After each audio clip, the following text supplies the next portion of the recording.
1 யோவான் எழுதின புஸ்தகம் 2ஆம் அதிகாரம் 25வது வசனம். Praise the Lord. 1 யோவான் 2ஆம் அதிகாரம் 25வது வசனம். ஆமா, கொஞ்சம் அப்படியே வால்யூமை ஏத்துங்க. நித்திய ஜீவனை அளிப்பேன் என்பதே அவர் நமக்கு செய்த வாக்குத்தத்தம். எல்லாம் சொல்லுங்க, எல்லாம் சொல்லுங்க. நித்திய ஜீவனை அளிப்பேன் என்பதே அவர் நமக்கு செய்த வாக்குத்தத்தம். அன்பான தேவனுடைய பிள்ளைகளே, ஊழியத்திலும் சரி, நம்முடைய ஆவிக்குரிய வாழ்க்கையிலும் சரி, தனிப்பட்ட ஜீவித்திலும் சரி, வேதாகமத்துல மகிமையான, மேன்மையான, உன்னதமான வாக்குத்தத்தம், எல்லாருக்குமான வாக்குத்தத்தம், மேலான வாக்குத்தத்தம் என்று சொன்னால், உங்க வாழ்க்கையில தேவன் அநேக வாக்குத்தத்தங்களை கொடுத்திருப்பார். ஆனா மேலான, உன்னதமான, மகிமையான, புதிய ஏற்பாட்டினுடைய உன்னதமான வாக்குத்தத்தம் என்று சொன்னால் 1 யோவான் 2:25. என்ன வாக்குத்தத்தம்? நித்திய ஜீவனை அளிப்பேன் என்பதே அவர் நமக்கு செய்த வாக்குத்தத்தம். எத்தனை வாக்குத்தத்தம் உங்களுக்கு கொடுத்திருப்பார்? கீழாக்காமல் மேலாக்குவேன். அப்புறம் நீ கடன் வாங்க மாட்டாய், கடன் கொடுப்பாய், உன்னை ரெட்டிப்பாய் பெருக பண்ணுவேன், உன்னை ரெட்டிப்பால் நன்மைகள் தருவேன், என்னென்னமா சொல்லுகிறோம். ஆவிக்குரிய வாழ்க்கையில நம்முடைய இருதயத்தை குளிர பண்ணுகிறது தேவனுடைய வாக்குத்தத்தங்கள். ஆனா அதை காட்டிலும் நான் இப்படி சொல்லுகிறேன், ஒருவேளை நிறைய வாக்குத்தத்தங்கள் உங்க வாழ்க்கையில நிறைவேறுதோ நிறைவேறலையோ எனக்கு தெரியல. ஆனா கர்த்தர் சொன்ன இந்த வாக்குத்தத்தம் எல்லாருடைய வாழ்க்கையிலும் கட்டாயம் நிறைவேறும். அல்லேலூயா. நித்திய ஜீவனை அளிப்பேன் என்பதே அவர் நமக்கு கொடுத்த வாக்குத்தத்தம். பிராமிஸ் பண்ணியிருக்கிறார். தேவனுடைய பிள்ளைகளே, இயேசு கிறிஸ்து இந்த பூமியில ஊழியம் செய்த பொழுது அவர் என்ன தெரியுமா சொல்றாரு? நான் போய் உங்களுக்காக என்ன செய்ய போறேன்? ஒரு வாசஸ்தலத்தை என்ன செய்ய போறேன்? ஆயத்தப்படுத்துறேன். ஆயத்தப்படுத்தின பின்பு நான் உங்களை நான் என்ன செய்ய போறேன்? சேர்த்து கொண்டு அந்த வாசஸ்தலத்திலே உங்களை நான் நிலைப்பார பண்ணுவேன் என்று கர்த்தர் வாக்கு பண்ணியிருக்கிறார். நித்திய ஜீவன், நித்திய காலமாய் அவரோடு கூட வாழுகிற வாழ்க்கைக்கு பேர் தான் நித்திய ஜீவன்.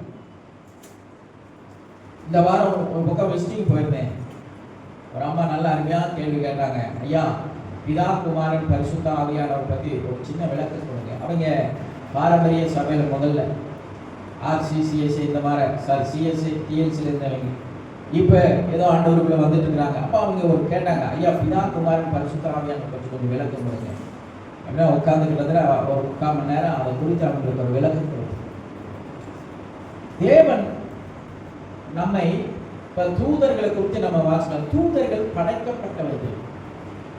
வார்த்தை சொன்னாரு, அது உருவாயிடுச்சு. மிருகங்கள் எல்லாம் படைக்கப்பட்டவை, உருவாக்கப்படல. மனுஷன் ஒருவனை தான் கர்த்தர் உருவாக்கினார். மண்ணை பிசைந்து மனிதனை உருவாக்கினார். ஒரு அல்லேலூயா சொல்லுங்க. உருவாக்குறதுக்கு அப்புறம் தன்னுடைய ஜீவனை ஊதி அவனுக்குள்ள உயிரை கொடுத்தார். அவன் தான் ஜீவ ஆத்மாவா. அப்போ நல்ல கவனிங்க, இந்த சரீரம் தான் மண்ணுக்கு போகுமே தவிர நீங்களும் நானும் நித்திய காலமா, சொல்லுங்க, நித்திய காலமா வாழ போறவங்க. நமக்கு அழிவே கிடையாது. சரீரத்துக்கு மட்டும்தான் அழிவு. உள்ள இருக்கிற ஆன்மாவுக்கு அழிவு கிடையாது. ஒன்னே ஒண்ணுதான், நித்திய காலமாய் வாழணும். எங்க வாழ போறோங்கிறது தான் இப்ப முக்கியம். ஒன்னா பரலோகத்துல அவரோடு கூட வாழணும், இல்லைனா நரகத்துல நித்திய காலமா கிடக்கும். அத கொஞ்சம் பரலோகத்தை விட்டுருங்க, ஓகே, பிரச்சனை இல்லை, நமக்கு தெரியும். நரகத்தை குறிச்சு பாருங்க, கிள்ளுனா வலிக்குதுன்னு சொல்றோமே, ஆனா நித்திய காலமா அந்த அக்னிக்குள்ள கடந்தோம்னா எவ்வளவு மீண்டு வரவே முடியாது இல்லையா? அதனுடைய துயரத்தை நீங்க சிந்திச்சு பார்த்தீங்கன்னா, அந்த ஐஸ்வர்யவான் கேட்பான், லாசருடைய கையிலே விரலிலே நனைகிற அந்த ஒரு சொட்டு தண்ணியை அவன் விரும்புறானா, நரகம் எவ்வளவு கொடியது என்று நீங்க பாருங்க. நல்ல தாகமா ஒருத்த வர்றான்னு வைங்களேன், உங்க பிள்ளைகளே வருதுன்னு வைங்களேன், அம்மா தண்ணி கொஞ்சம் கொண்டாமானா நீங்க உங்க கையை கொண்டு போய் குடத்துலயோ ஒரு சொம்புலையோ டம்ளாலையோ நினைச்சு அதை அப்படியே இப்படி கொண்டாந்து ஆண் வாயை காமிச்சு அப்படி கொடுத்தீங்கன்னா எப்படி இருக்கும்? எப்படி இருக்கும் கார்த்திகா? அப்படி ஒரு சொட்டு. இப்ப அந்த ஐஸ்வர்யம் இருக்கிறாங்க இல்லையா, இப்ப பாருங்க அந்த ஒரு சொட்டு தண்ணி தான் இப்ப அவன் இருதயம் எதுக்கு ஏங்குது? சத்தமா சொல்லுங்க. அந்த ஒரு சொட்டு தண்ணிக்கு, ஒரு சொட்டு தான், அந்த ஒரு சொட்டு தண்ணிக்கு அவன் ஏங்கி நிற்கிறான். இன்னும் சொல்ல போனா வானத்தையும் பூமி உண்டாக்கின பரலோக தேவனிடத்துல எதை கேட்கிறான்? சத்தமா சொல்லுங்க, எதை கேட்கிறான்? அத வேண்டுதலா, விண்ணப்பமா, கண்ணீரா, வேதனையோட கேட்கிறான். நரகம் எவ்வளவு குடியது என்று பாருங்க. ஒரு சொட்டு தண்ணீருக்கு அவ்வளவு வேதனை. அதை விடுங்க, அது அப்படியே போயிருக்கும், அது நரகம். ஆனா நீங்களும் நானும் அதற்கு பாத்திரவான்கள் அல்ல. ஒரு அல்லேலூயா சொல்லுங்க, சந்தோஷமா சொல்லுங்க அல்லேலூயா. நீங்களும் நானும் அந்த இடத்துக்கு பாத்திரவான்கள் அல்ல. அது நமக்கு சொந்தமான இடமும் அல்ல. நமக்கு வேற இடம் எங்க? அவரோடு கூட நித்திய ஜீவனை கொடுத்து நித்திய காலமா நித்திய ராஜ்யத்தில் நித்திய தேவனோடு நித்திய காலம் வாழலாம். அந்த பாட்டு ரொம்ப நல்லா, நீங்க அந்த பாட்டு பழைய பாட்டு போய் வீட்டில் எடுத்துப்பாங்க. நித்திய ராஜ்யம், நித்திய தேவனோடு நித்திய ராஜ்யத்துல நித்திய தேவனோடு நித்திய காலமா வாழ போறோம். புதிய ஏற்பாட்டை வந்து கொடுத்த மிகப்பெரிய வாக்குத்தத்தம் என்னன்னா அதுதான், நித்திய ஜீவனை அளிப்பேன் என்பதை அவர் நமக்கு கொடுத்த வாக்குத்தத்தம். அதனால ஒன்றை புரிந்து கொள்ளுங்கள், எல்லாருக்கும் பரலோகத்தில் இடம் இருக்குது. இங்க உட்கார்ந்து இருக்கிற அத்தனை பேருக்கும் பரலோகத்தில் உங்க பேர் எழுதி வச்சுக்கிறேன். நான் விசுவாசிக்கிறேன். அல்லேலூயா. முன் வச்ச காலை பின் வைக்காம, திரும்பி பார்க்காம, இடறி விழாம நல்ல போராட்டத்தை போராடினேன். எத்தனை போராட்ட பிரச்சனைகள் வந்தாலும், விளைவெளிகள் சோர்வு வந்தாலும், எப்பங்க நெருக்கப்பட்டாலும் திரும்பி பார்க்காம நீங்க ஓடுனீங்கன்னா, உங்க ஓட்டத்தை ஜெயத்தோடு முடிச்சீங்கன்னா, நான் சொல்லுகிறேன், நித்திய ராஜ்யத்துல நித்திய தேவனோடு நித்திய காலம் வாழக்கூடிய கிருபையை கர்த்தர் உங்களுக்கு தருவார். அல்லேலூயா. சத்தமா சொல்லுங்க அல்லேலூயா. அது மகா பெரிய மேன்மை. இந்த வெளிப்படுத்தல சில இடங்களெல்லாம் நீங்க வாட்சிங்கன்னா பரலோக ராஜ்யத்தை குறித்து சொல்லப்பட்டிருக்கும். அவ்வளவு சூப்பரா இருக்கும். சரி, 3 விதமான காரியத்துல நித்திய ஜீவனை நாம் பெற்றுக் கொள்வதற்கு ஒரு பாக்கியமான காரியமாய் நாம் நினைக்கிற 3 காரியம். அந்த காரியம் ஆவிக்குரிய வாழ்க்கையில நம்ம அந்த 3 காரியத்துல ஸ்திரப்படணும், வெலப்படணும், வளரணும். அதுல முதல் காரியம் என்னன்னா 1 யோவான் எழுதின புத்தகம் 5ஆம் அதிகாரம் 13ஆவது வசனம். 1 யோவான் 5:13. உங்களுக்கு நித்திய ஜீவன் உண்டென்று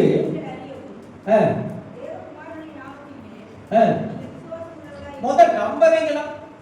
பாஸ்ட் 1.5 மணி நேரம் நான் கத்துறேன், அவர் என்னங்க பேசிட்டு போறாங்க, அதெல்லாம் டுபாக் போங்க. எங்க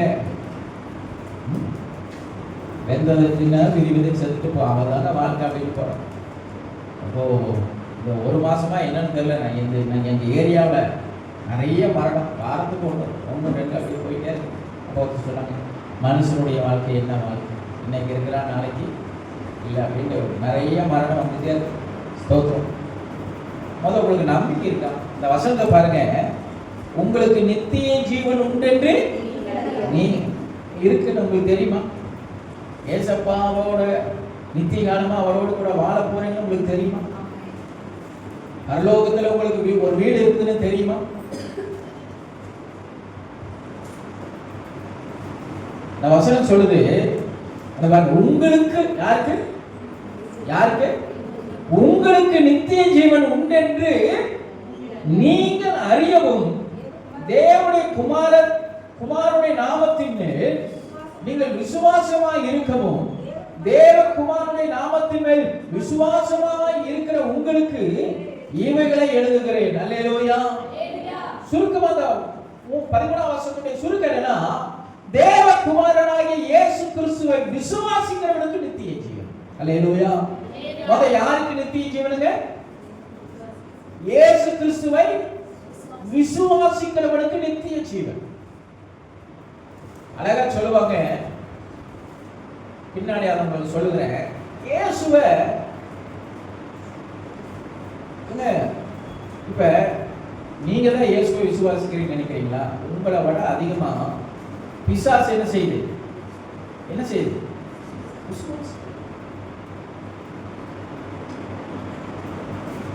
இயேசு கிறிஸ்து ஊழியம் செஞ்ச இடத்திலே பிசாசு அவரை அறிக்கையிடும், தேவகுமாரனே அப்படின்ட்டு அவர் அறிக்கையிடும். அப்போ சரி, அது ஒரு பக்கம் இருக்கட்டும். ஆனா யாரெல்லாம் இயேசுவை விசுவாசிக்கிறார்களோ அவர்களுக்கு நித்திய ஜீவன் இருக்கிறது என்கிற அறிவு முதல்ல வாழணும். நித்திய ஜீவன் என்கிற ஒரு வாழ்க்கை இருக்கிறது. அதனாலதான் இயேசு கிறிஸ்து இந்த பூமியில முத ஊழியத்தை ஆரம்பிக்கும் பொழுது மனம் திரும்புங்கள் பரலோக ராஜ்யம். இயேசு கிறிஸ்து தம்முடைய ஊழியத்துல அதிக தடவை சொல்லிக்கொண்டே இருப்பார். எதை குறிச்சு? பரலோகத்தை குறித்து சொல்லிட்டே இருப்பார். உங்களுக்கு ஒண்ணு சொல்லட்டா, அதிகமா இந்த உலகத்திலேயே மதங்கள் சொல்லி நிறைய இருக்கு. கிறிஸ்டின், முஸ்லீம், இந்துக்கள், பௌத்தர்கள், சீக்கியர்கள், நிறைய இருக்கு. சரிங்களா? நிறைய மதங்கள் இருக்குது. ஆனால் நான் சொல்லுகிறேன், மரணத்துக்கு அப்புறம் இருக்கிற வாழ்க்கையை, மரணத்துக்கு அப்புறம் இருக்கிற வாழ்க்கையை குறித்து அதிகமாய் பேசினது நம்முடைய பரிசுத்த பைபிள் தான். அல்லேலூயா. இயேசு கிறிஸ்து முதல் தம்முடைய ஊழியத்தில் சொன்ன வார்த்தை மனம் திரும்புங்கள் பரலோக ராஜ்யம். எதுக்கு மனம் திரும்ப சொன்னாரு? நல்ல பிள்ளையா வாழுங்க, நல்லவனா இருங்க அப்படின்னு சொல்லல. அதுக்கப்புறம் ஒரு வாழ்க்கை இருக்கிறது. நீ பரலோகத்துல ஒரு இடத்தை பெற வேண்டும், தேவனுடைய ராஜ்யத்துல இடம் பெற வேண்டும் என்று சொல்லி மனம் திரும்புங்கள் பரலோக ராஜ்யம் சமீபமா இருக்கிறது என்று அவர் ஊழியத்தை ஆரம்பிக்கிறார். இங்க அந்த 1 யோவான் 5:13 எப்படி சொல்லப்பட்டிருக்குது அந்த வார்த்தை? உங்களுக்கு நித்திய ஜீவன் நீங்க அறிந்து கொள்ளுங்க. அதனாலதான் மரண வீட்டுக்கு போனா சொல்றோம், மற்றவர்களை போல நீங்க துக்கிட்டு என்ன செய்யாதீங்க, ஆடாதீங்க. மண்ணிலிருந்து எடுக்கப்பட்ட சரீரம் மண்ணுக்கு போகிறது, ஆனால் உன் ஆத்துமா நித்திய ராஜ்யத்துல நித்திய தேவனோடு வாழும்படி போகிறது என்பதை மறந்துடும். உங்களுக்கு நித்திய ஜீவன் உண்டென்று நீங்கள் அறிந்து கொள்ள உங்களுக்கு ஒரு நிச்சயம் இருக்கா? அதனாலதான் பவுல் அந்த வார்த்தையை சொல்றாருங்க, மற்றவர்களை போல நீங்க துக்கித்து அழ வேண்டாம். ஏன் அழ வேண்டாம் சொல்றாரு தெரியுமா? ஒரு நித்திய ஜீவன் உனக்குள்ள இருக்கிறது. உன்னுடைய ஆன்மாவுக்கு அழிவு கிடையாது. நீ ஆராதிக்கிற தேவன் உனக்கு ஒரு ரகசியத்தை வச்சுட்டு போயிருக்கிறாரு. அது மரணத்துக்கு அப்புறம் அந்த ரகசியம் வெளிப்படும். நீ நித்திய காலமாய் அவரோடு கூட வாழப்போகிற மகன் மகள் என்பதை மறந்துடாது. அல்லேலூயா. நேரம் கடந்து போயிடும், நமக்கு லேட் ஆயிடும். சரிங்களா? அதுலயே அந்த 5ஆம் அதிகாரத்துல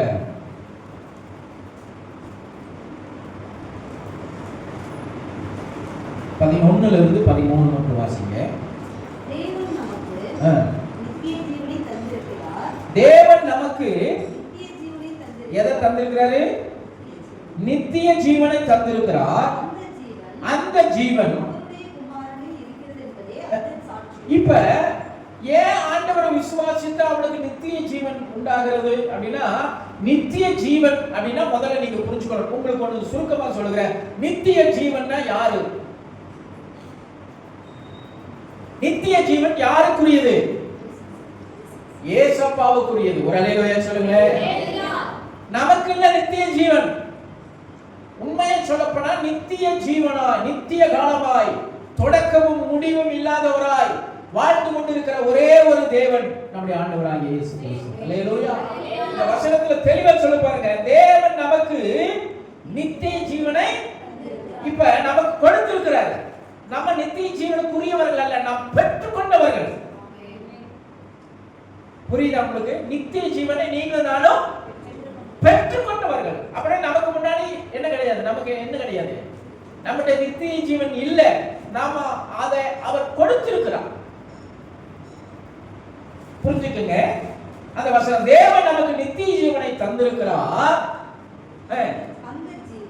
அந்த ஜீவன் அவருடைய குமாரனில் இருக்கிறது என்பதே சாட்சி. இப்ப நித்திய ஜீவனை அவர் நமக்கு கொடுத்திருக்கிறார்.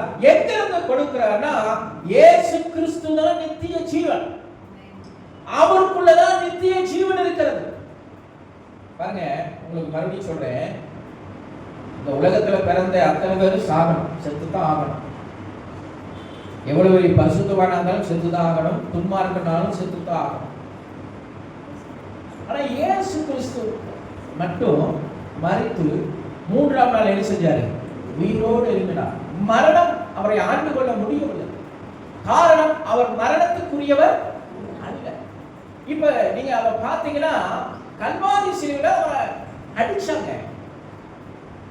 அவரை வேதனைப்படுத்தினாங்க, அவருடைய ரத்தத்தை பூரா சிந்த வச்சாங்க. அவன் நினைச்சிட்டா அவரை வேதனைப்படுத்துகிறோம், கஷ்டப்படுத்துகிறோம், அவருடைய ஜீவன் எங்க இருக்குது? அந்த சரீரத்தில் இருக்குதுன்னு நினைச்சிட்டான். அவருடைய ஜீவன் அந்த சரீரத்துக்குள்ளே இல்லை.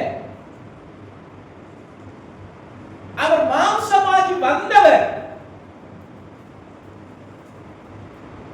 அவர் மாம்சமாகி வருவதற்கு முன்பே அவர் நித்திய காலமாய் வாழ்ந்து கொண்டிருக்கிறவர். அவருக்கு தொடக்கமும் இல்லை, முடிவும் இல்லை. அப்போ அவரை விசுவாசிக்கிறது தான் நித்திய ஜீவன். அல்லேலூயா. அந்த நித்திய ஜீவனை அவர் நமக்கு என்ன செஞ்சிருக்கிறாருங்க? தந்திருக்கிறார். அந்த வசனத்தை நீங்க கொஞ்சம் மறுபடியும் வாசிங்க. தேவன் நமக்கு நித்திய ஜீவனை தந்திருக்கிறார். அந்த ஜீவன் அவருடைய குமாரனில் இருக்கிறது என்பதை, அந்த ஜீவன் நமக்கு கொடுத்து நித்திய ஜீவனை கொடுத்திருக்கிறார் இல்லையா? அந்த நித்திய ஜீவன் எங்க இருந்து வந்தது? குமாரனிலிருந்து வந்தது. நல்ல கவனிங்க, நித்திய ஜீவன் இருக்கிற ஒரே இடம் இயேசு கிறிஸ்துவுக்குள்ளே அந்த நித்திய ஜீவன் இருக்கிறது. அல்லேலூயா. இப்ப 12வது வசனம், குமாரனை உடையவன் ஜீவனை உடையவன். இங்க ஜீவனா நித்திய ஜீவன் தான். யாரெல்லாம் இயேசுவை விசுவாசிக்கிறார்களோ அவர்களுக்குள்ளெல்லாம் என்ன உண்டுங்க? நித்திய ஜீவன் உண்டு. அதனாலதான் ஆண்டவர் சொல்லிட்டாரு, என்னை விசுவாசிக்கிறவன் மரித்தாலும் பிழைப்பான். ஏன் மரித்தாலும் அவன் பிழைக்கிறான்னா, அவருக்குள்ள இருந்த அந்த நித்திய ஜீவனை அவரை நம்புகிற, அவரை விசுவாசிக்கிற பிள்ளைகளுக்கு அவர் தருகிறார். அல்லேலூயா. சத்தமா சொல்லுங்க, அல்லேலூயா. யோவான் எழுதின சுவிசேஷ புத்தகம் 1ஆம் அதிகாரம் 12வது வசனம் நினைக்கிற வாசிங்க. யோவான் எழுதின சுவிசேஷ புத்தகம்,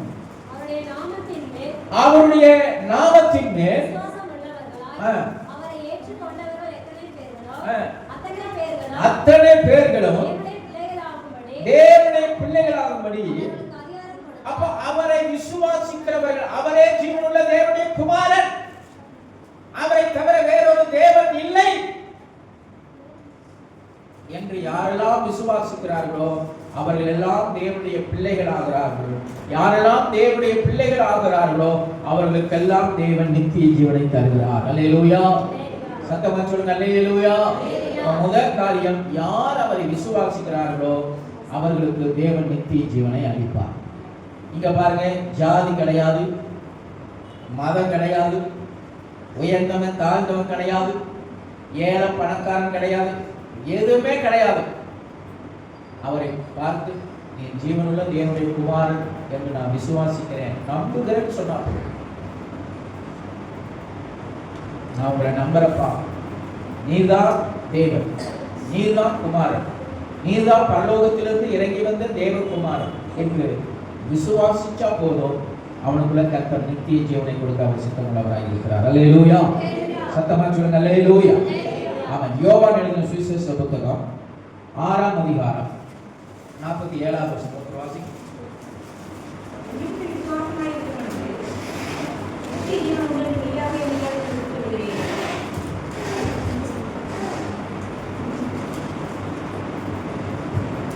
வாசிங்க 6:47.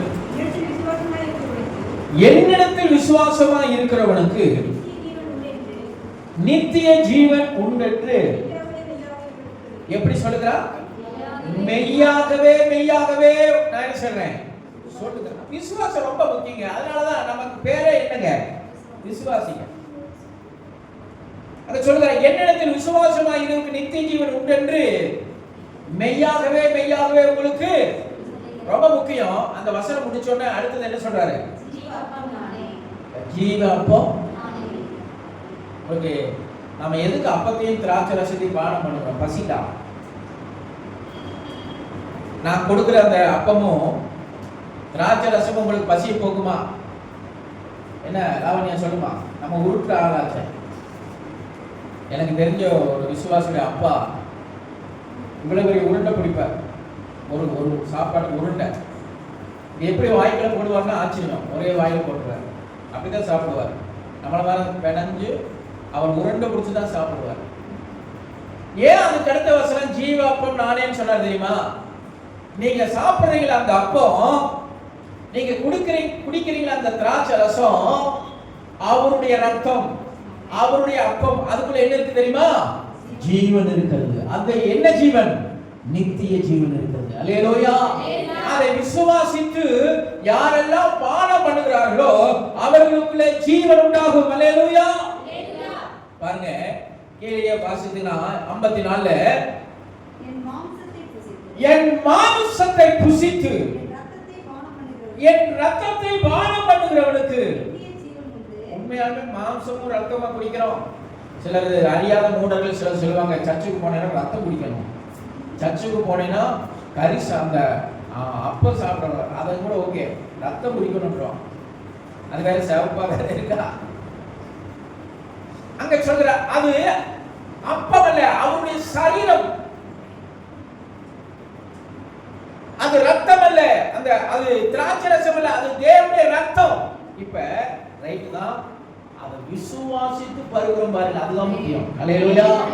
நான் சொல்றேன், ஒருவேளை திருவிருந்து எடுக்கிற பிள்ளைங்க முன்னாடி இருக்கிறீங்க, நீ ஞானஸ்நானம் எடுத்துக்கணும் சொல்லி, ஞானஸ்நானம் எடுக்கிற திருவிருந்து எடுக்கிற பிள்ளைங்க சொல்லுகிறேன், சும்மா பானம் பண்ணக்கூடாது. அந்த கொடுக்கிற அந்த திராட்சை ரசத்தை எப்படி பருகணும்? அது என்னது? அவருடைய ரத்தம். அதுக்குள்ள என்ன இருக்குது? ஜீவன் இருக்குது. அது அவருடைய சரீரம், அதுக்குள்ள என்ன இருக்குது? ஜீவன் இருக்குதுன்னு சொல்லி நீங்க பானம் பண்ணும் பொழுது நான் சொல்லுகிறேன், மெய்யாகவே மெய்யாகவே எந்த வயசுலும் சரி, எந்த நாளிலும் சரி, மரணம் ஒரு நாள் நமக்கு எப்ப வேணா வரும். ஆனா மரணம் வந்தா நான் சொல்லுகிறேன், நித்திய காலமாக நித்திய ராஜ்யத்தில் அவரோடு வாழ நம்ம புறப்பட போறோம். அல்லேலூயா. சத்தமா சொல்லுங்க, அல்லேலூயா. மரணம் என்னைக்கோ அது வந்துட்டு போகுது, அதை பத்தி நமக்கு. ஆனா இன்றைக்கும் அந்த அந்த கிறிஸ்துவுக்குள்ள இருக்கிற அந்த ஆழமான ரகசியம், இன்றைக்கு மரித்தாலும் நான் தேவராஜ்யத்துக்குள்ள பிரவேசிப்பேங்கிற அந்த வைராக்கியம். காரணம், அவருடைய ஜீவன் எனக்குள்ள நிறைந்து. அதுதான் அந்த அப்பமும் திராட்சை ரசம். அந்த அப்பமும் திராட்சை ரசம் பருகிறது பெருசு இல்லை, அதை விசுவாசித்து. சொல்லுங்க, எப்படி விசுவாசித்து பருகிற பாருங்க, அதுதான். அந்த விசுவாசம் தான் ஃபர்ஸ்ட் நமக்கு நித்திய ஜீவனை கொடுக்க போகுது. நித்திய ஜீவனை கொடுக்கறத நான் நிறைய எழுதியிருக்கிறேன், பேசுகிற டைம்ல நமக்கு நித்திய ஜீவனை கொடுக்க போகிற முதல் கிரியை என்னங்க? விசுவாசம். சத்தமா சொல்லுங்க, என்னதுங்க? விசுவாசம். நித்திய ஜீவனை பெறணும்னா என்ன செய்யணும்? விசுவாசிக்கணும். நித்திய ஜீவன் வேணும்னா உங்க வீட்டில் இருக்கிற பணத்தை எடுத்து போட்டு 2 கிலோ என்ன பாப்பா தக்காளி வாங்கி அதே பழக்கமாயிடுச்சு. 2 கிலோ ஆப்பிள், 2 கிலோ திராட்சை, இதெல்லாம் வச்சு ஒரு தட்டில் வச்சு கொண்டாந்துங்க. விசுவாசிக்கணும். நீ எங்க இருந்தாலும் சரி, எந்த சூழ்நிலை இருந்தாலும் அவரை நம்பினா உனக்கு நித்திய ஜீவன். அல்லேலூயா. 2வது வசனம் நிறைய மேல சொல்லிட்டேன், வயசுக்குங்க. யோவான் 6:47, 1 பேதுரு 1ஆம் அதிகாரம் 7, 8 வேணா வாசிப்போம். முடிஞ்சா 2வது வாரம் வேணா தியானிப்போம். 1 பேதுரு 7, 8 வாசிங்க. கத்தனை சொல்லுங்க, அடுத்த வாரம் நம்ம தொடர்ந்து தியானி. 1 பேதுரு 1 7, 8. அதுதான் அழிந்து போகிற பொன். இந்த விசுவாசத்தை நீங்க சாதாரணமா நினைக்கிறீங்க. விசுவாசம் தாங்க, நம்புறேங்க. ஹலோ, விசுவாசத்தை என்ன நினைச்சுக்கிறீங்க? நிறைய பேர் ஆவிக்குரிய வாழ்க்கையில அற்பமா நினைச்சுக்கிறாங்க. நம்புறீங்க. உன் நம்பிக்கையை தூக்கி எங்கேயாவது போடும். நீ சொல்ற நம்பிக்கை வாயில வெளிப்படக்கூடாது. அதனுடைய ஃபுல் டீட்டெயில் என்ன தெரியுமா? விசுவாசிக்கிறங்க அப்படின்னு நினைச்சிட்டு சும்மா நினைக்கிறீங்க. உன் விசுவாசத்தை தேவன் எதுல சோதிப்பாரா? அக்னியில சோதிப்பார். வாசிங்க. அழிந்து போகிற பொன் சோதிக்கப்படும், அதை பார்க்கிலும் விசுவாசம். விசுவாசம் தானே. விசுவாசத்துக்கு என்ன விலை கொடுப்பீங்க? ஹலோ, விசுவாசத்துக்கு என்ன விலை? மணினா என்ன விலையில வைக்கலாம்? பைபிள் சொல்லுது தங்கத்தை காட்டிலும் விலை. இன்னைக்கு தங்கத்தை என்ன லாவணியா என்ன ரேட்டு சொல்லு? 1 லட்சம் ரூபாய். ஆமென். சுந்தரம் நிறைய தங்க வச்சிருக்கிறாங்களா? நல்ல பணம் ஆயிடுச்சு. ஆமா, சரி. இப்ப பாருங்க, அதை காட்டிலும் விலையேற பெற்ற விசுவாசம். விசுவாசத்தை சாதாரணமா நினைக்காதீங்க. அந்த விசுவாசம் தான் உங்க பரலோகத்துல கொண்டு போய் நிறுத்த போகுது. அதனால விசுவாசம் சாதாரண நினைச்சுங்க. விசுவாசம் சோதிக்கப்படும். உங்களுக்குள்ள இருக்கிற விசுவாசம் கட்டாயம் சோதிக்கப்படும். நம்பரில் சொல்லுங்க, விசுவாசம் என்னன்னா என்ன? காணப்படாதவைகளை குறித்த நிச்சயம். பரலோகத்தை பார்த்திருக்கிறீங்களா? இல்ல. காணப்படாதவைகளை குறித்த நிச்சயம். அப்ப அந்த காணப்படாதவைகளை குறித்து இருக்கிற நிச்சயம் இருக்குது பாத்தீங்களா? அந்த நிச்சயத்தை குறித்து ஆண்டவர் சொல்கிறார், சோதித்து பார்ப்பார். உனக்குள்ள இருக்கிற விசுவாசத்தை சோதித்து பார்ப்பார். ஆபிரகாமை சோதித்து பார்த்தார். உன்னை ஆசீர்வதிக்கவே ஆசீர்வதித்து, உன்னை பெருகவே பெருக பண்ணுவேன், உன் பேரை பெருமைப்படுத்துவேன். சோதிச்சு பார்த்தார். அந்த வசனத்தை வாசிங்க. ஆதியாகம புத்தகம்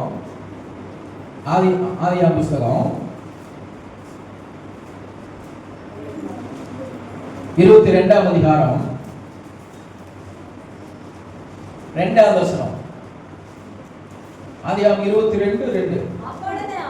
அப்பொழுது அவர் உன் புத்திரனும் உன் ஏகசுதனும் நேசகுமாரனுமாகிய, பாருங்க, அவர் வர்ணிக்கிறார். ஆபிரகாமுடைய பையனை யார் வர்ணிக்கிறார்? ஆண்டவர் வர்ணிக்கிறார். ஏன் ஆபிரகாமை பார்த்து சொல்றோம்? விசுவாசத்தின் தகப்பன்னு சொல்றோம். விசுவாசிக்க முன்னுதாரணம் யாரு? ஆபிரகாம். அவனை சோதிச்சார். நான் சொல்கிறேன், நிச்சயம் சொல்கிறேன், பரலோகத்தில் போய் நித்திய காலமா அவரோடு கூட வாழ போறேன்னு சொல்றீங்களே, நிச்சயமா வாழ போறீங்க. அதுக்கு முதல் காரணம் விசுவாசம். இன்னும் 2 பாயிண்ட் இருக்குது. கர்த்தருக்கு சுபமான அடுத்த வாரம் பேசுறேன். முக்கியம்தான், உன் விசுவாசம் சோதிக்கப்படும். சோதனையில நீ பொண்ணா விளங்கணும். ஹலோ, சோதனை வராமல் இருப்பது, சொல்லுங்க, சோதனைகள் வராமல் இருப்பது கூடாத காரியம். உன்னை சோதிச்சு பார்ப்பார். உன் ஆவிக்குரிய வாழ்க்கையில நீ ஆண்டவரை நம்பி நீ பிரயாணம் பண்ணி கொண்டிருக்கிற, சோதனையே வராது நினைக்காத. உன் வாழ்க்கையில நீ ஆண்டவர் மேல வைத்திருக்கிற அந்த நம்பிக்கையை சோதிச்சு பார்ப்பார். ஆபிரகாமை சோதிச்சார். 2வது வசனம். அப்பொழுது அவர் உன் புத்திரனும் உன் ஏகசுதனும் உன் நேசகுமாரனுமாகிய ஈசாக்கை மோரியா தேசத்துக்கு போய் அங்கே நான் உனக்கு குறிக்கும் மலை ஒன்றின் மேல் அவனை என்ன செய்ய? தகன பலியாக. அவன் கூட்டிட்டு வந்து ஒரு பலியிடன்னு சொல்லல, அவனையே பலியிட சொன்னார்.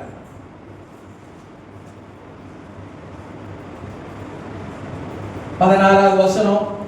நீ உன் புத்திரன் என்றும் உன் ஏகசுதன் என்றும் பாராமல் அவனை ஒப்புக் கொடுத்து இந்த காரியத்தை செய்தபடியால் நான் உன்னை ஆசீர்வதிக்கவே ஆசீர்வதித்து உன் சந்ததியை வானத்து நட்சத்திரங்களை போலவும் கடற்கரை மணலை போலவும் பெருக பண்ணுவேன் என்றார். உன் சந்ததியார் தங்கள் சத்துருக்களின் வாசல்களை என்ன செய்வாங்க? சுதந்திரித்துக் கொள்வார்கள் என்று நீ என் சொல்லுக்கு கீழ்ப்படிந்தபடியால் அப்படின்னு சொல்றார். இப்ப நீ எனக்கு பயப்படுறத நான் தெரிந்து கொண்டேன். எப்படி நீ ஆண்டவர் விசுவாசிக்கிறதே தேவன் சோதிச்சு பார்ப்பார். உன் விசுவாசத்தை சோதிச்சு பார்ப்பார். நீ ஞாயிற்றுக்கிழமை ஆலயத்துக்கு போகலான்னு வாஞ்சியோடு புறப்பட்டிருப்ப, சோதிச்சு பார்ப்பார்.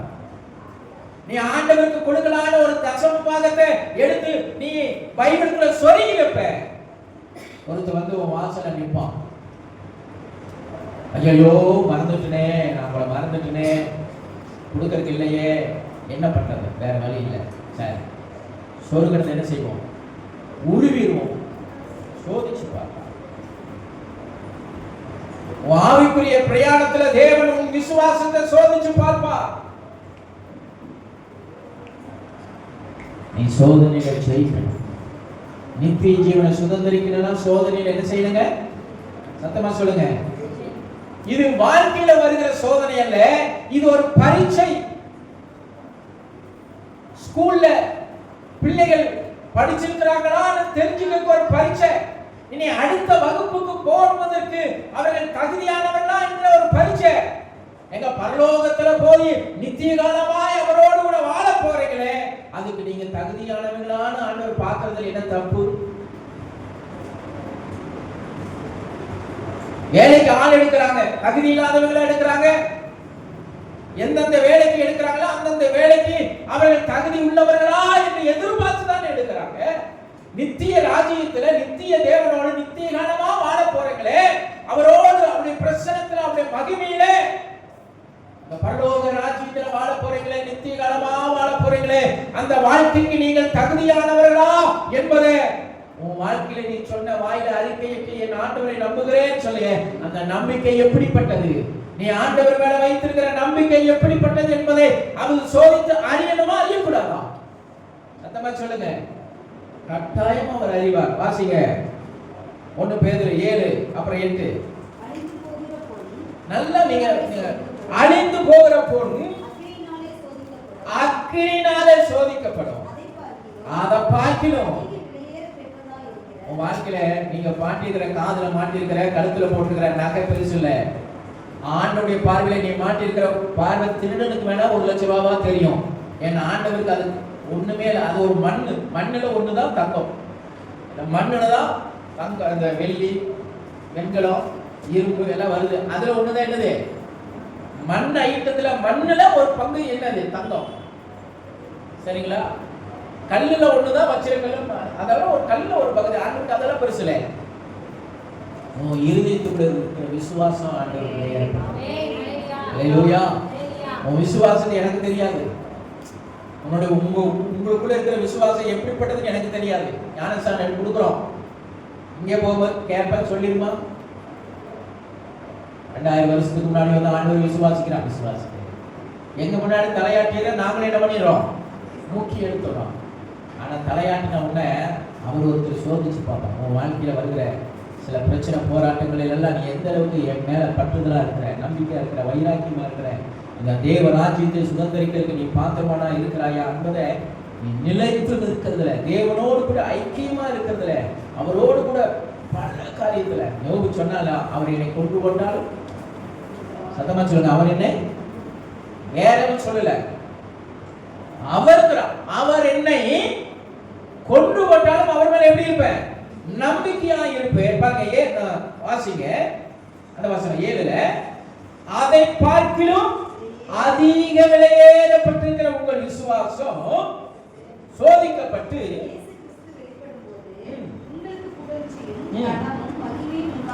நித்திய ஜீவனை பெறும் பொழுது உங்களுக்கு சாதாரண இல்ல, அங்க என்ன உண்டாகுது? உங்களுக்கு புகழ்ச்சியும் கனமும். நித்திய ஜீவனுக்குள்ள இது இருக்குதுங்க. புகழ்ச்சியும் கனமும் மகிமையும் இருக்கிறதா? ஹல்லேலூயா. சொல்லுகிறேனே, நித்திய ஜீவன் என்ன தெரியுமா? ஒரு நட்சத்திரம். நட்சத்திரங்களுக்கு நட்சத்திரம் என்ன இருக்குது? வித்தியாசம் இருக்குது. பரலோகத்தில் நீங்க யாருங்க? சத்தமா சொல்லுங்க, யாரு? நட்சத்திரம். உன்னை எப்படி வைக்கிறார் பரலோகத்துல? எப்படி வைக்கிறார்? வசனங்க, உங்களுக்கு புகழ்ச்சி கனமும். இப்போ உனக்கு பரலோகத்துல புகழ்ச்சியும் கனத்தையும் மகிமையும் தர போறாரு. அப்படிப்பட்ட ஸ்தானத்தை அவர் உனக்கு கொடுக்கும் பொழுது உனக்குள்ள இருக்கிற விசுவாசத்தை சோதிச்சு பார்த்து உன்னை செலக்ஷன் பண்ணணும்னு விரும்புகிறார். ஹல்லேலூயா. 8, அவரை நீங்கள் காணாமல் இருந்தோம் அன்பு கூறுறீங்க.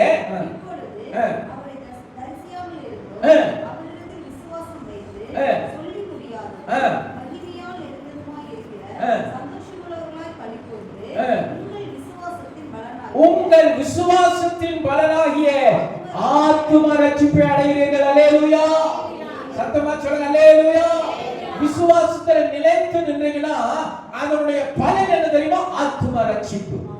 ஆத்துமா ரட்சிப்பு என்ன தெரியுங்களா? உன் ஆத்துமா நரகத்துக்கு நேராக அல்ல, உன் ஆத்துமா நித்திய ராஜ்யத்துக்கு நேராக ரட்சிக்கப்படுகிறது, மீட்கப்படுகிறது. அல்லேலூயா. கடைசியா ஒரே ஒரு பகுதி, ஒரு பாயிண்ட் தான் முடிச்சுக்கிறேன். லூக்கா 22:32. மீதி அடுத்த வாரம் பார்ப்போம். லூக்கா 22:32. நானோ உன் விசுவாசம் ஒழிந்து போகாதபடிக்கு. உன் விசுவாசம் என்ன ஆகக்கூடாது? காற்று பதறிக்கும் பதறை போல இருக்கக்கூடாது. நிறைய பேர் சபைக்கு வருவாங்க, ஐயா ஜெபம் பண்ணி கொடுங்கய்யா, இந்த எண்ணெயை ஜெபம் பண்ணி கொடுங்கய்யா. ஜெபம் பண்ணியாச்சு, கலைக்கு தேய்ச்சாச்சு, நல்லா ஆயிடுச்சு, பாய் பாய்ங்கய்யா. அப்புறம் ஏதாவது வேற பிரச்சனை வந்தா வரங்கய்யா. பேதுருக்கு ஆண்டவர் சொன்னாரு, உன் விசுவாசம் என்ன செய்யக்கூடாது? ஹலோ, ஒழிந்து போகக்கூடாது. விசுவாசத்தினாலே நீதிமான் பிழைப்பான். விசுவாசமே உலகத்தை ஜெயிக்கும். விசுவாசத்தினாலதான் உனக்கு நித்திய ஜீவன் கிடைக்கிறத மறந்துடாது. விசுவாசம் அதை சொல்லுகிறார். அந்த அதுக்கு முந்தின வசனத்தை வாசிங்க. பின்னும் கர்த்தர் சீமோனே சீமோனே இதோ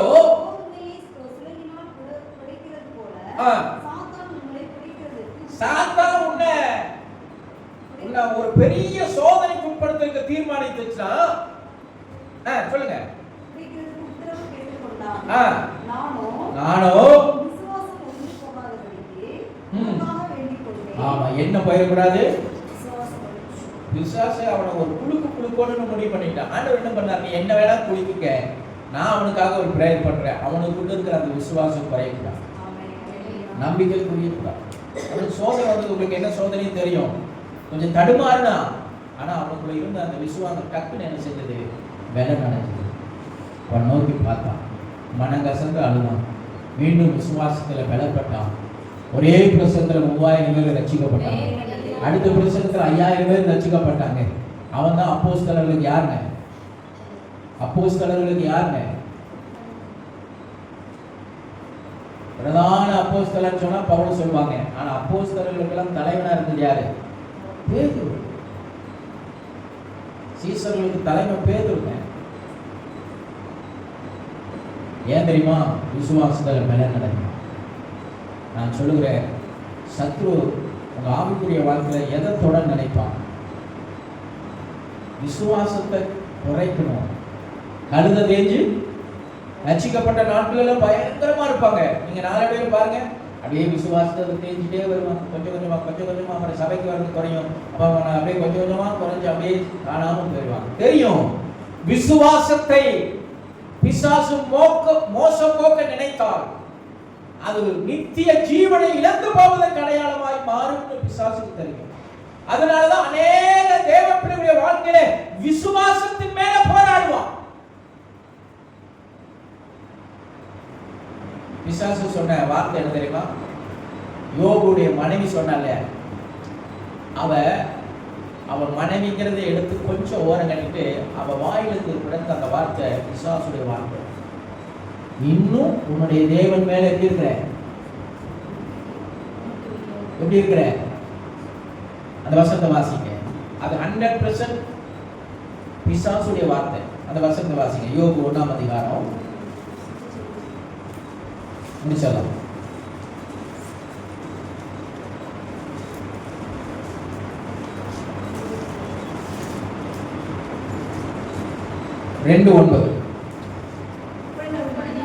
அப்பொழுது அவன் மனைவி அவனை பார்த்து, நீ இன்னும் உன்னுடைய விசுவாசத்தில், அந்த விசுவாசி கூட வச்சுக்கல, இன்னும் உன்னுடைய விசுவாசத்தில் சொல்லுங்களே, உறுதியா இருக்கிறாயோ?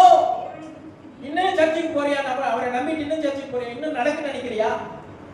இன்னும் ஜெபம் பண்ணிட்டே இருக்கலாம் நினைக்கிறியா? பிசாசு கேட்பான். இன்னும் அவரை நம்பி போலான்னு நினைக்கிறியா? இன்னும் அவரை நம்பி ஓடலான்னு நினைக்கிறியா? இவ்வளவு போராட்டம், இவ்வளவு பிரச்சனையிலேயே நீ ஓடலான்னு நினைக்கிறியா? இன்னும் நம்புறியா? அந்த இன்னுங்கிற வார்த்தை ரொம்ப முக்கியம், ரொம்ப முக்கியம். பிசாசுக்கு இன்னும் இவ்வளவு பிரச்சனை வந்ததுக்கு அப்புறம் இன்னும் நிற்பையா? இன்னும் நிற்பேன். அல்லேலூயா. என் தேவனுக்காக இன்னும் நிற்பேன். இன்னும் விசுவாசத்துல நிலைத்து நிற்பேன். முடிவு வரையிலிருந்து நிலைத்து நிற்பேன். அல்லேலூயா. மரணமானாலும் அவருக்கு பட்சத்தை தான் நிற்பேன். யாரெல்லாம் அளவுக்கு விசுவாசத்துல உறுதியா இருக்கிறீங்களோ சத்துரு சோதிச்சு பார்ப்பான். கவலையே படாத, சோதனையில ஜெயிச்சதுக்கு அப்புறம் நீ பொண்ணா விளங்குவேன். மகிமையும் கனத்தினாலும் புகழ்ச்சினாலும் உன்னை நித்திய ராஜ்யத்தில் உன்னை ஏற்றுக்கொள்ள ஒருவர் ஆயத்தமா இருக்கிறார். விசுவாச கப்பலை பிசாசு சேதப்படுத்த வசனம் எல்லாம் இருக்கு, நான் சொல்லல. எதை சேதப்படுத்த பிசாசு நினைக்கிறான்? விசுவாச கப்பலை. விசுவாச கப்பலை எவ்வளவு சேதப்படுத்தணும் அப்படின்னு நான் சொல்லலாம்.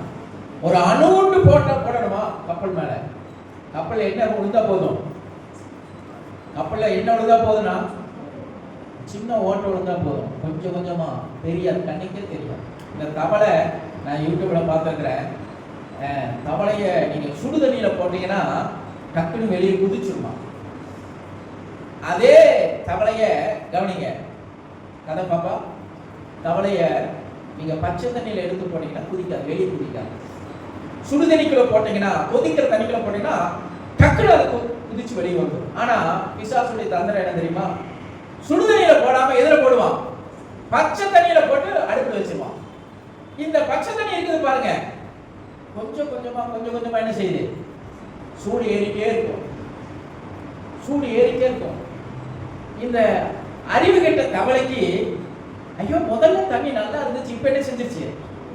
கொஞ்சம் வித்தியாசம் ஆயிடுச்சா? எனக்கு இருந்துட்டே இருக்காங்க. அதே தண்ணி விட்டு போக நினைக்கிறேன்.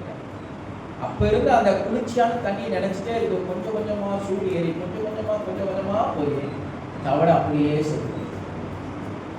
பிசாசு அப்படிதான். பல நேரத்துல நீங்க நினைக்கிறீங்க பிசாசு பெரிய சூறாவளியை போல வந்து மோதுவான்னு நினைக்கிறீங்க. அப்படியெல்லாம் மோத மாட்டான். அவன் சில சமயம் சின்ன ஓட்டை மட்டும் போட்டு போயிடுவான். நம்ம நினைப்போம் ஒரு டப்பா தானே தண்ணி வந்துருக்கு, முந்தி ஊற்றிதான் போகுது, இதெல்லாம் என்ன ஒரு பெரிய ஒரு வேலையை வச்சு அடைச்சிடலாம், இதுக்கு எவ்வளோ நேரம் ஆகும், மற்ற வேலையை பார்ப்போமேட்டு சுற்றிட்டு இருப்போம். ஆனால் தண்ணி அதிகமாக வந்து ஒரு நாள் கப்பலையே அமிழ்கிற அளவுக்கு கொண்டு வரும். அதனால இந்த வாழ்க்கையில ரொம்ப விசுவாசத்துல ரொம்ப ஜாக்கிரதையா இருக்கும். விசுவாசத்துல மாத்திரம் எந்த மனுஷன் மூலமும், எந்த உறவுக்காரங்க மூலமும், எந்த சூழ்நிலையிலும் விசுவாசத்துல நம் மனம் தளர்ந்து விடவே, சத்தமா சொல்லுங்க, மனம் தளர்ந்து விடவே. நான் ஒரு விசுவாசி இப்ப நம்ம சபை விட்டு நின்றுட்டாங்க. அவர் தடவை நான் அவர்கிட்ட பேசிட்டு சொன்னேன், ஜெபம் பண்ணே என்ன விசுவாசி சொல்றாரு, ஜெபம் பண்ணே என்ன பிரயோஜனம் பாஸ்டர்? நடக்கிறதா நடக்கும். அப்பா என்ன இல்லை? ஜெபத்தின் மேல என்ன இல்லை? விசுவாசம் மேல இல்லை. உலகத்தில் உபத்திரவம் ஒன்று தினங்களும் நான் உலகத்தை ஜெயித்தேன், ஆபத்தில் என்னை நோக்கி கூப்பிடு, அப்பொழுது நான் உன்னை விடுவிப்பேன். நம்பிக்கை இல்லை உங்களுக்கு. ஜெபிச்சு என்னங்கய்யா? நடக்கிறதா நடக்கும். நம்ம தலையில எழுதி இருக்கிறதா நடக்கும். அப்புறம் எப்படி விசுவாசத்திலேயே செய்யும்? அந்த தவளமான விசுவாசம் அப்படியே அந்த ஐஸ் கட்டி அந்த தண்ணியில போட்டு கொஞ்சம் கொஞ்சமா சூடேற்றுவான். நம்ம கவனமா இருக்கணும். நம்முடைய சோப்பு கரைக்கிறதை போல நம்ம விசுவாசத்தை என்ன செஞ்சிடக்கூடாது? விசுவாசம் கரைக்கிறதுக்கு நம்ம என்ன செஞ்சிடக்கூடாது? அனுமதித்து இருக்கலாம். ஏன்னா விசுவாசம் தான் நித்திய ஜீவனை பெற்றுக் கொள்வதற்கு முதலாவது படி. ஒரு அல்லேலூயா சொல்லுங்களேன். ஆமென். நம்ம எல்லாரும் எழுந்து நிற்போமா தேவனுடைய சமூகத்தில்? ஹல்லேலூயா ஹல்லேலூயா ஹல்லேலூயா ஹல்லேலூயா ஹல்லேலூயா. கர்த்தர் நல்லவர், கர்த்தர் நல்லவர். எல்லாம்